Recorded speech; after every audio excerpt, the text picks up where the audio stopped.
I'm here in New Jersey for both Formula Drift and Pro Broown. I'm going to give you a breakdown in real time, controversial calls, explain to you why media is so incredibly important, and I get a ride along from Judge Reese Mer. Cool. Later, but I think you guys got us in there.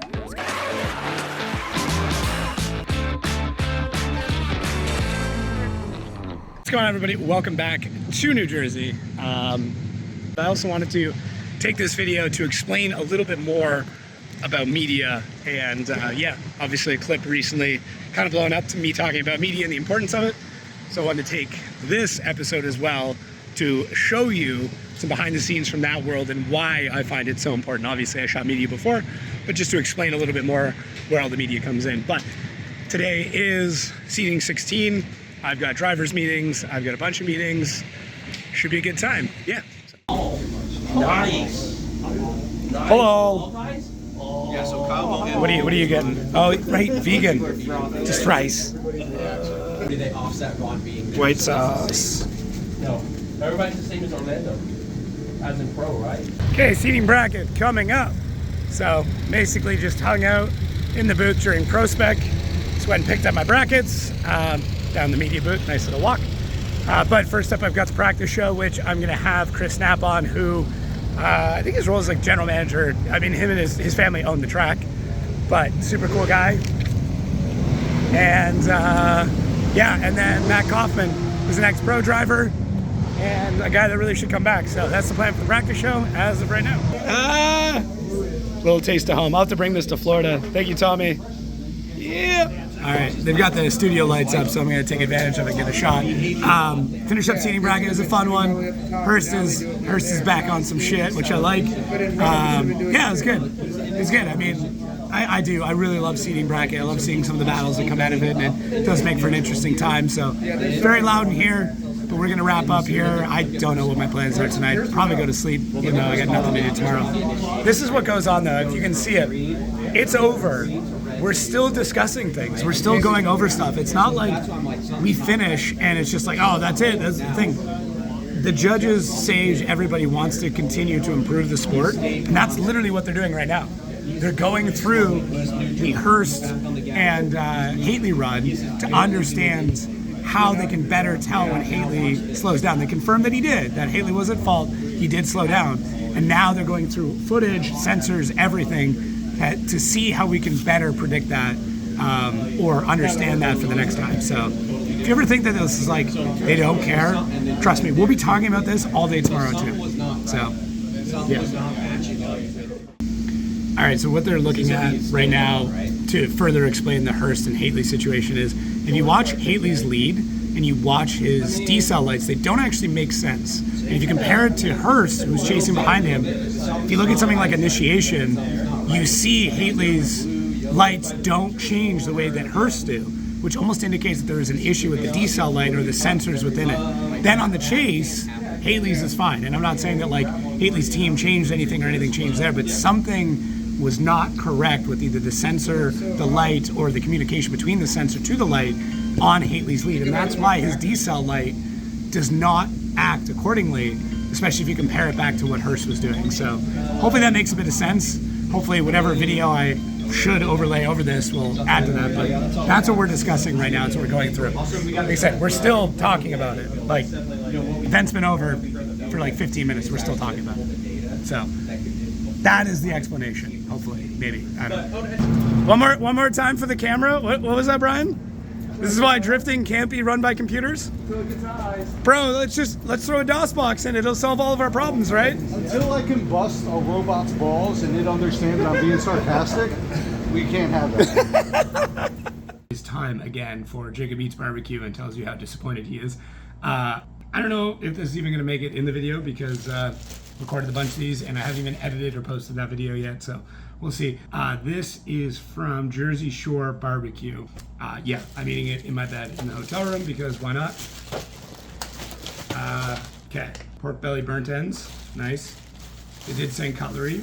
They sent 2 packs. They assumed that there are 2 people eating. Fair assessment, considering how much food I ordered. And then, I got their triple meat platter, which may have leaked a little bit. Sick. Ribs, brisket, chicken, coleslaw, pickles, cornbread. All right, my mouth's watering. I'm not gonna leave this on the bag. I know nothing about this restaurant. There was only 2 barbecue places available, so I just grabbed one of them. What do we start with? Start with the pickle. So I think these are made in-house. Not bad, a little sweet, a little tangy, not overly anything. Not overly, like they're not overpowered, which is good. Unless you're one of those weirdos that like likes pickles that burn your face. Coleslaw, let's see. Looks like a basic coleslaw. You got no smell. I don't know why I ate it like that. Yeah, like nothing to it. Not a lot going on. It's not bad, it's just not good. Pretty middle of the road, like a 5, 5.5. Pickle, I would say, is like probably close to that, 5, 5.5. I do, you know, obviously I'm aware that, wasn't aware that was on my nose. I am aware that this is takeout, so it's gonna be a little different. We'll try the cornbread, which looks very moist. I don't know, I can't remember where the camera is, right there. Looks very sweet. Smells good. Some decent cornbread. 6.3, I guess. Nothing, same thing, nothing amazing. It's not mealy, sweet, it's not overly sweet. It's moist, it's like they soaked it with something. Okay, pork belly, burnt ends, a little bit of pickled radish or onion in here, which the onion's all right. These are very firm, which is a little concerning. Looks like they might have skin on. Looks like they've been grilled, or those are from where it was sitting. So either they would have smoked it in a slab. Okay, so that's good. Very chewy, which they should not be. They do have skin on, but the skin is it's not crispy, which is hard to do with burnt ends, so I'm not gonna break them on that, but I got 3.8. It's pork, so I'm happy, but all right. Yeah, not great. All right, let's go with the chicken. Normally I get like a sausage or a kielbasa, but for some reason I felt like going with chicken on this one. Not bad. Everything is absolutely drenched in sauce, which I guess pulled chicken. I probably should have got a half chicken instead. Portion sizes are pretty good though. It's like easily a 1/3 pound of chicken in there. But everything's just covered in the same very tomatoey based sauce. It just kind of hides everything, which sucks. All right, go ribs next. Not seeing a ton of smoke on it. I mean, there's a little bit. They seem moist. They're not like falling off the bone, which, you know, you might think you want, but you really don't. Covered in the same sauce, it seems. Okay, not a ton of smoke on it. Sauce does well here. The chicken's basically drowning in it, but like a 5.8. It's like slightly above average. The cook's good. It's not sticking in my teeth.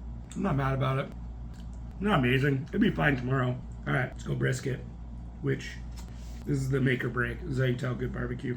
So that is very thin. This is from what I would assume is just the tail of it. It is basically just falling apart, which same thing, isn't great. No smoke on this whatsoever. Man, this is not good brisket. It's dry, it's mealy, like a 3, maybe 3.1, 3.2. Fuck, I was really hoping for good barbecue in New Jersey. So overall, I don't know, I'm like a 4 or 5. I'd say this is below average barbecue. 5 being average barbecue, this is slightly below average. I paid like $58 for it. With delivery, Uber, tips. So the price isn't bad. It was actually cheaper on Uber than it was on Grubhub. But if you like a tomato-based sauce, you just want some missionary level barbecue, you can try this. Yeah, still food. All right, it's Prospect Day, so I got the day basically off. I do have to do the podcast a little bit later on, but let's take some time right now and talk about the benefits of media, because obviously there's the social stuff that most people think about, but let's take a minute to show you where media is very important in spaces that maybe you haven't thought of. This amazing photo of Ryan Turk. Guess what?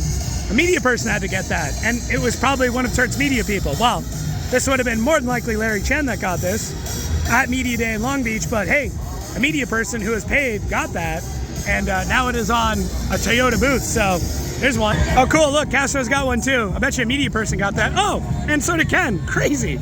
Let's check out RTR that has a bunch of paid media people. Oh, look at all these amazing photos that help promote all the drivers. Bet you a media person got those. There you go. Oh, highlight a media guy quick. That is Russo. Russo is the man.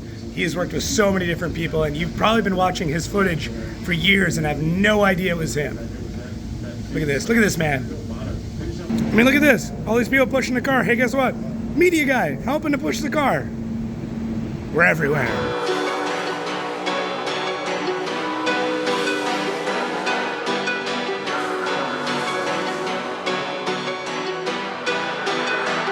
All right, getting all set up for the podcast. There is our setup. If you are a nerd, I will walk you through what we actually use. Okay, everything is recorded on a Zoom podcaster. Easy setup, it's great. All the headsets are the same ones we use in broadcast. They're Sennheisers. There is the actual ID if you're curious. And then for scratch audio, for backup audio, we use the new DJI mics. And I record them in 32-bit in case something fails, I can still pick up everything up. I've tested it, it actually works. And then S1H, DJI mic up there, and it is all shot in 6K. That way we can punch in. And then a couple of big ass lights, and that's it. Real simple. Everything fits in that case, minus the lights. Yeah!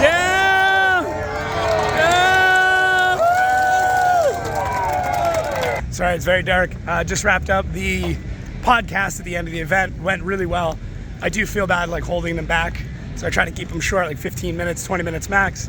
It was good. It was really cool to get their insight, and hopefully you guys learned something from it too. All right, welcome to Saturday, and it is early, and it's already busy, and there's a sick ass car show, so I'm gonna go check that out. My buddy Adam's here. Should be a good time.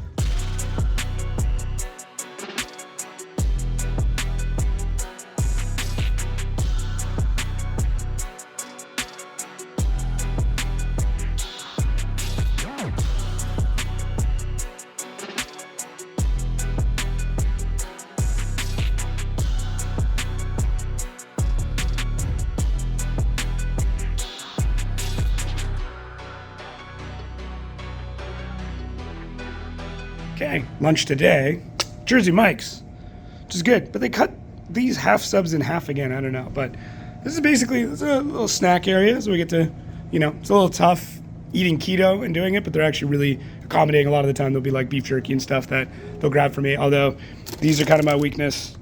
Pirate's Booty, there are carbs in it, but it's like 9 for a bag, so it's not terrible.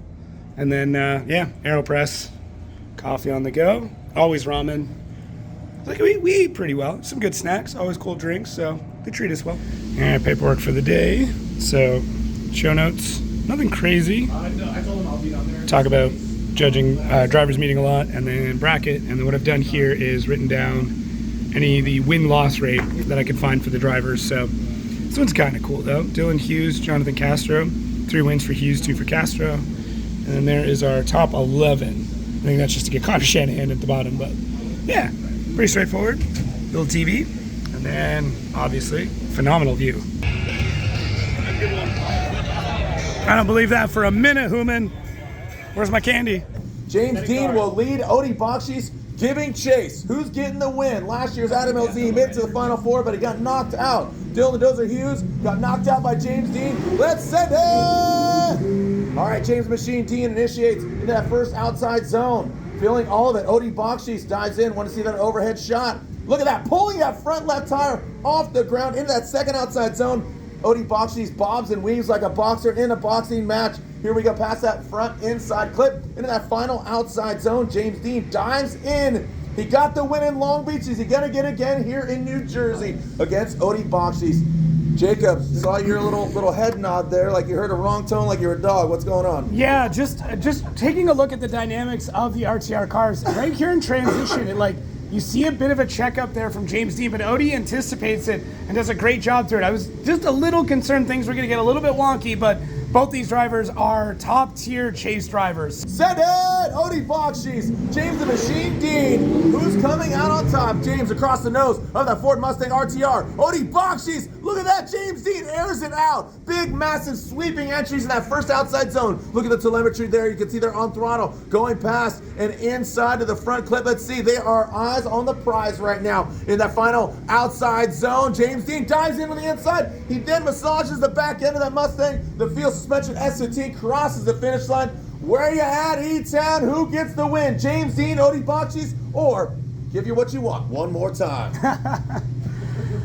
Man, Odi is just pulling out more things. Like I don't know where he keeps all these secrets, because like he's just pushing and doing all these crazy things. Look at the intensity of him. dude. I mean, taking his breath out. I mean, it's so difficult, so physically demanding to hold these cars. But look at how long he holds it back on throttle. James Dean sick. pushing wide.